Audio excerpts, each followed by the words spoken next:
question that we constantly get is this PSP2? And the reality is when we started concepting for Vita, it was never designed to be PSP2. We always looked at it as something so much greater.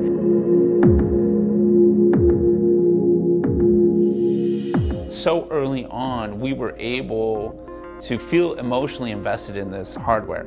The earliest form of Vita was really interesting because in my 20-some years of game development, never had the experience of getting to work with the hardware manufacturers.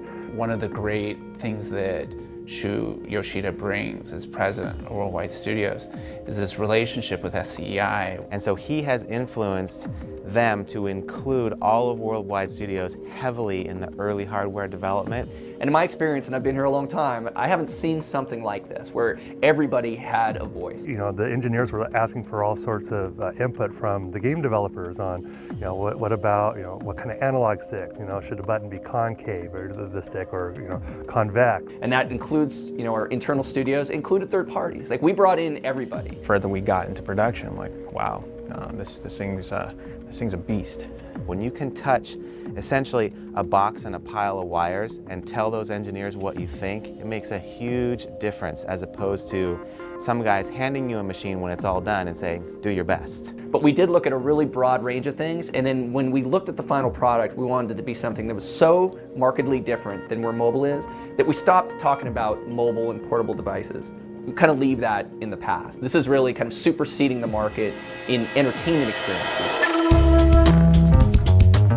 But where this thing really started to shine was when you had that big 5-inch high-def screen in front of you, right? Then you realized, okay. Our partners AT&T, and got just a dump of wealth of learnings from them on you know, touch devices that they previously have worked on, and to really understand what the consumer wants when they have a touch panel. We're blown away by the beauty of the OLED screen.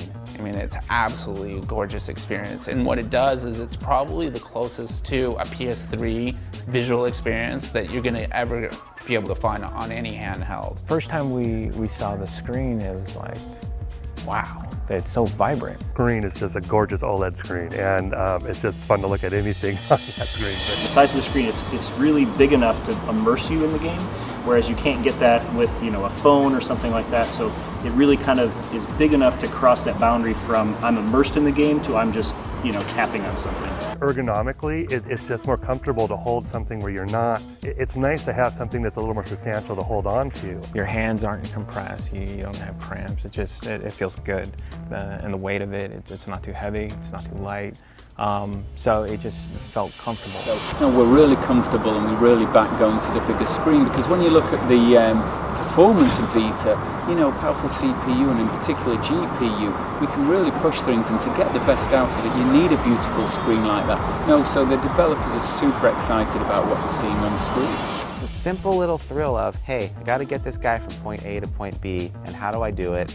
Oh, there's some things I can interact with from behind my game machine, push them out towards me.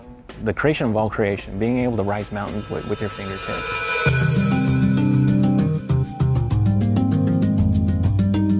Every single gamer and producer in our whole organization just screamed and stomped their feet and said, two sticks, until we got it, right? Yeah, I mean, the dual analog sticks, especially for a first-person shooter, are huge. I mean, you can't overstate it. From the very beginning, this was designed as a first-person shooter-esque platform. The dual analogs, the big screen, it's a games player's machine. The perfect decision for a handheld, really. I mean, who doesn't want to play Uncharted or Call of Duty on a handheld? I mean, I want to sit there and just play away with it. That you get to play, you know, incredible games on it. You know, dual analog sticks for a racing game, especially ours, it's almost, we don't stunt anybody's growth. And so for us, it then now becomes this great experience where there's a lot of muscle memory. You know, the desire for the traditional game buttons that, you know, make our games what they are. It hasn't really been done until Vita. I think the Wi-Fi 3G component allows us to do something that we haven't taken full advantage of before. Things like the near functionality on Vita, to be able to drop a digital gift, and if anyone else comes through that same general area with a Vita and they're looking for gifts via near, like, hey, someone that was playing Mod Nation Racers or Uncharted dropped a digital gift. You always have a connection to what's going on with other people that are playing, and it just kind of reminds you that the game is there. You know, you can see your friend just started playing a match, and you can like, okay, I'm going to go and jump into that match. But it's also a good tool for socialization. So when you see that people have downloaded your creations, okay, well that's exciting, and it can help foster the community. It just helps that communication and collaboration. Achievements that are based on individual locations that rewards you with assets that then you can share with your friends, kind of in this endless cycle of goodness. We have some unannounced titles as yet that are really pushing location-based experiences. You know, really will bring through the beauty of taking your Vita out with you to play. We're fortunate at PlayStation to have such robust, kind of technologically advanced products to be able to talk. Stop, play at home, and pick up and resume on the road. And there really is nothing else in the industry, really anything else in gaming, that has had a portable device and a console device really actually talk seamlessly. And so now, all that time that you're away from your PS3, you can always be accumulating trophies. I think that's huge.